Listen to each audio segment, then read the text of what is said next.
हाय, आप सभी का स्वागत करते हैं हम अपने YouTube channel math vision by Pradeep sir. आज हम लोग बात करेंगे C TET, UP TET, super TET, Bihar TET, D triple S B, किसी भी टीचर की पेपर के लिए जो ईवीएस का इम्पोर्टेंट क्वेश्चंस है, जो कि क्वेश्चंस ऐसे ही पूछे जाते हैं, क्वेश्चन ऐसे ही पूछे जाते हैं और ये बेहद ही इंपॉर्टेंट क्वेश्चन है क्योंकि ये प्रीवियस ईयर का क्वेश्चन आया हुआ है। उसी का आज हम लोग बात करें, उसी के बारे में हम लोग चर्चा करेंगे। इसमें बहुत इंपॉर्टेंट क्वेश्चंस है जो कि पिछली बार पेपर में पूछा गया था।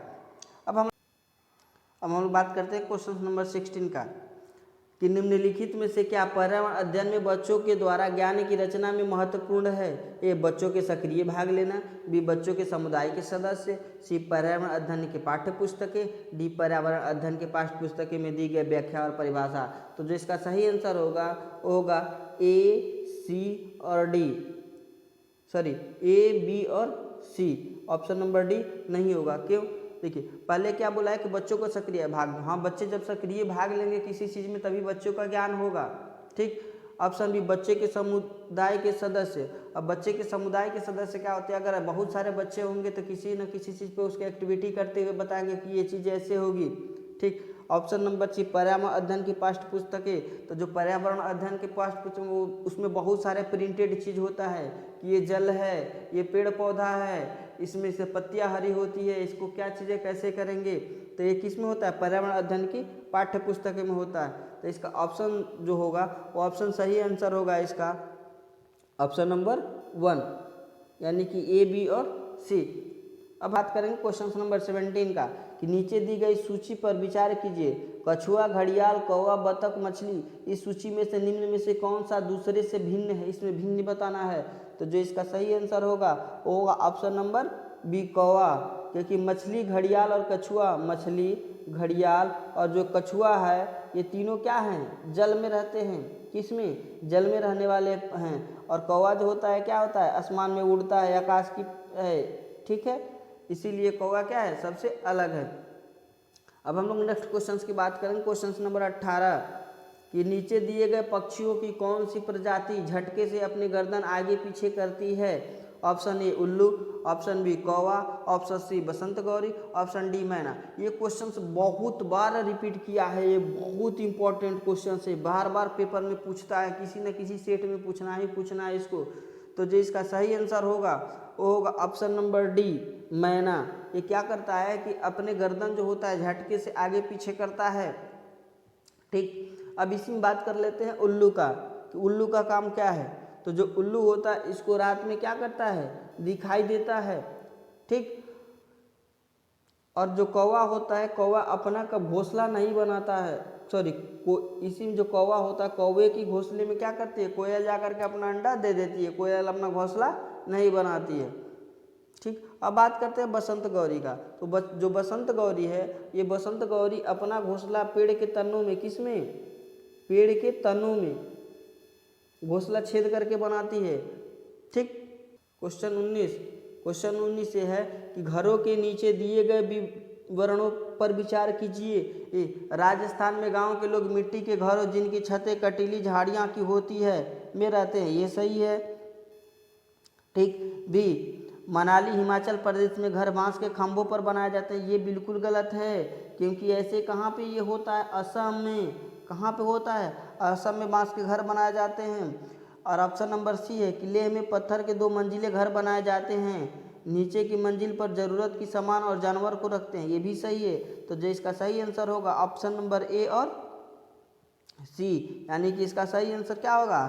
थर्ड होगा। क्वेश्चन नंबर 20 कि निम्नलिखित में से त्योहारों के उस समूह को चुनिए जिन्हें पूर्णिमा को मनाया जाता है। ए, दिवाली, गुरु नानक जन्म दिवस, बी, रक्षाबंधन, बी, होली, महाशिवरात्रि, ठीक, बुद्ध जयंती, सी, होली, रक्षाबंधन, गुरु नानक जन्म दिवस, डी, दीपावली, महाशिवरात्रि, गुरु नानक जन्म दिवस। तो जो सही आंसर होगा इसका जो सही आंसर होगा option number C, Holi, Rakshabandhan और गुरु नानक जी का जो जन्म दिवस मनाया जाता है वो कब मनाया जाता है? पूर्णिमा के दिन मनाया जाता है।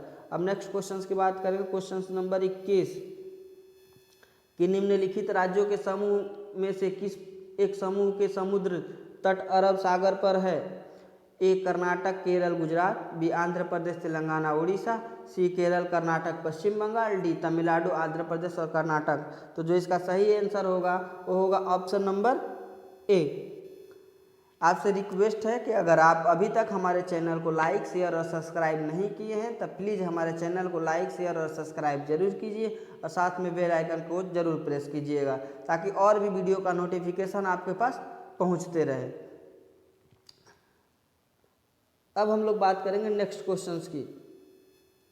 क्वेश्चन नंबर 22, ये हमारे देश के मानचित्र में झारखंड कहाँ स्थित है? अभी जो हम मैप बताएंगे उसमें बता देंगे कहाँ पर स्थित है।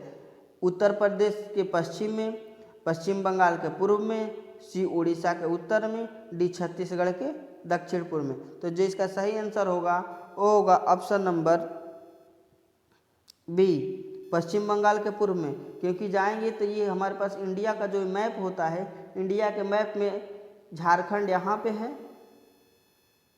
ठीक है। पश्चिम बंगाल की एरिया बहुत बड़ी है, ठीक। पश्चिम बंगाल की एरिया बहुत बड़ी है। पश्चिम बंगाल यहाँ पे हो गया, झारखंड जस्ट यहाँ पे हो जाता है, ठीक है। अब हम लोग बात करेंगे अलग नेक्स्ट क्वेश्चंस की। क्वेश्चन नंबर 23 कि नीचे दिए गए शहरों में किस एक में रेत के पहाड़, रेत नहीं है, ये क्या है? रेत है, रेत का पहाड़, ठीक। यहाँ पे रेत हो गया। रेत के पहाड़ जिन्हें रेत के टीले कहा जाता है पाए जाते हैं। A Kabul, B Abu Dhabi, C Berlin, D Thimphu. तो जो सही आंसर होगा इसका क्या होगा? Option number B, Abu Dhabi को ही क्या बोलते हैं? रेत का टीला बोलते हैं।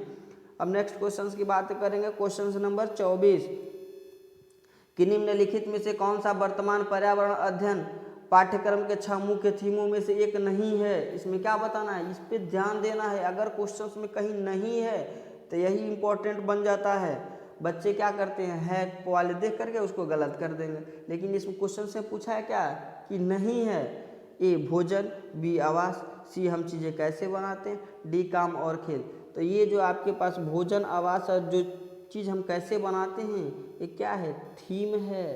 क्या है? थीम। पर्यावरण के 6 मुख्य थीम बताए हैं ना, उसमें अभी क्वेश्चन से ऊपर बताए थे कि पर्यावरण के मुख्य 6 थीम कौन कौन से? परिवार और मित्र, भोजन, पानी, आवास, यात्रा और हम चीज़ कैसे बनाते हैं। लेकिन ये डी है किस में आएगा? काम और खेल में। तो ये पूछा है कि इसमें 6 मुख्य थीमों में से एक नहीं है, तो नहीं, यानी कि सही आंसर इसका क्या हो जाएगा? डी, काम और खेल। अब हम लोग नेक्स्ट क्वेश्चन की बात करेंगे। क्वेश्चन नंबर 25 कि निम्नलिखित में से कौन सा एक पर्यावरण अध्ययन के संबंध में सच नहीं है? अब यहाँ पे क्या बताना है? सच नहीं है। पर्यावरण अध्ययन की प्रकृति एकीकृत होती है, ठीक, ये भी सही है। पर्यावरण अध्ययन बाल केंद्रित अध्ययन है, ठीक है। अभी बताएं कि पर्यावरण क्या होना चाहिए? बाल केंद्रित होना चाहिए, ना कि शिक्षक केंद्रित होनी चाहिए। कोई भी शिक्षा हमारे पास किसके अकॉर्डिंग होना चाहिए? बाल केंद्रित होना चाहिए। ऑप्शन नंबर सी, पर्यावरण अध्ययन बच्चों को अपने परिवेश को खोजने की का अवसर देता है। हाँ, पर्यावरण, ये भी सही है कि पर्यावरण का जो अध्ययन होगा बच्चों को अपने परिवेश में, यानी कि जहाँ पे रहते हैं वहाँ पे देखते हैं कि पर्यावरण से हमको क्या मिलता है, फल मिलता है, हवा मिलता है, ऑक्सीजन, ये चीज़ें बताई जाती है, तो ये उनके परिवेश से हो गया। लेकिन ऑप्शन नंबर क्या इसका सही क्या है? डी, पर्यावरण अध्ययन वर्णनों और परिभाषाओं पर बल देता है। जैसे ही वर्ण परिभाषा पर बल देने की बात की तो ये क्या हो जाता है? गलत हो जाता है, और इसमें गलत ही पूछा है, तो इसका सही आंसर क्या हो जाएगा? डी, यानी कि गलत का भाई गलत, हमेशा ध्यान देना। इसमें ये पूछ लिया था पर्यावरण अध्ययन के संबंध में सच नहीं है, तो सच यही नहीं है। अब नेक्स्ट क्वेश्चंस की बात करेंगे। क्वेश्चन नंबर 26 कि पर्यावरण अध्ययन में बच्चों को जोड़ने की सबसे प्रभावशाली युक्ति है। किस्से, कहानियाँ, पाठ्य का पठन, शिक्षक द्वारा व्याख्या, डी कक्षा निर्देश। तो जो इसका सही आंसर होगा, किस्से और कहानियाँ से ही हम लोग जोड़ करके बच्चों को क्या करते हैं? प्रभावशाली युक्ति दे सकते हैं, उसको ज्ञान दे सकते हैं। पाठ्य पुस्तक का पठन पढ़ के क्या करेगा जब उसको कुछ पता ही नहीं रहेगा। शिक्षक द्वारा व्याख्याएं, शिक्षक अपना व्याख्या कर रहा है, बच्चे को कुछ समझ में ही नहीं आएगा, ठीक, ये भी गलत है। कक्षा निर्देश, किसी को हम लोग निर्देश नहीं दे सकते हैं, बच्चे को तो कभी नहीं। आप एक टीचर, भविष्य के टीचर होने वाले हैं, आप कभी भी बच्चे को निर्देश नहीं देंगे। तो जिसका सही आंसर होगा क्या? Option number A.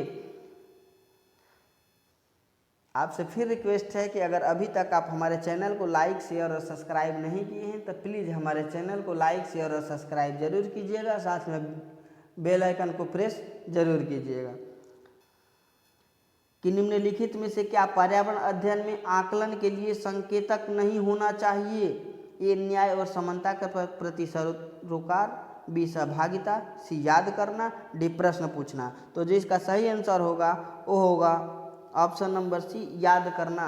संकेत नहीं होना चाहिए, अभी मैं क्या बोला कि गलत का भाई गलत। तो कभी भी एजुकेशन हमारे पास एनसीएफ ये नहीं कहता है कि आप क्या करिए, बच्चों को याद कराइए, ठीक, याद करने के संकेत नहीं है। निम्नलिखित में से क्या पर्यावरण अध्ययन में आकलन के लिए संकेतक नहीं होना चाहिए?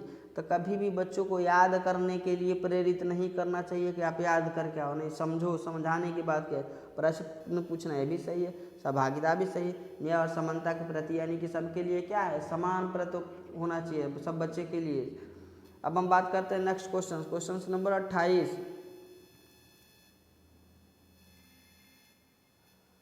क्वेश्चन नंबर 28, पर्यावरण अध्ययन में शिक्षक के द्वारा बच्चों को स्वयं अपने का आकलन के लिए पर्याप्त अवसर देना चाहिए।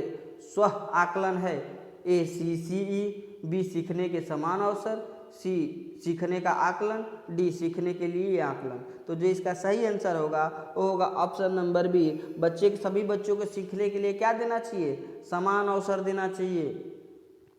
अब हम लोग नेक्स्ट क्वेश्चन की बात करेंगे, क्वेश्चन नंबर 29 कि रेटिंग स्केल में कौन सी तकनीक का उपयोग होता है? ऑप्शन ए लिखित प्रश्न, बी अवलोकन, सी जांच सूची, डी अधिवेशन। तो जो रेटिंग स्केल होता है ये ऑब्जर्वेशन, यानी कि इसका सही आंसर भी होगा अवलोकन। बच्चे को ऑब्जर्व किया जाता है रेटिंग स्केल में कि बच्चे क्या किया, कौन सी एक्टिविटी करता है, बच्चा पढ़ने में कैसा है, बच्चा फिजिकल में कैसा है, सब चीज़ क्या किया जाता है, अवलोकन किया जाता है।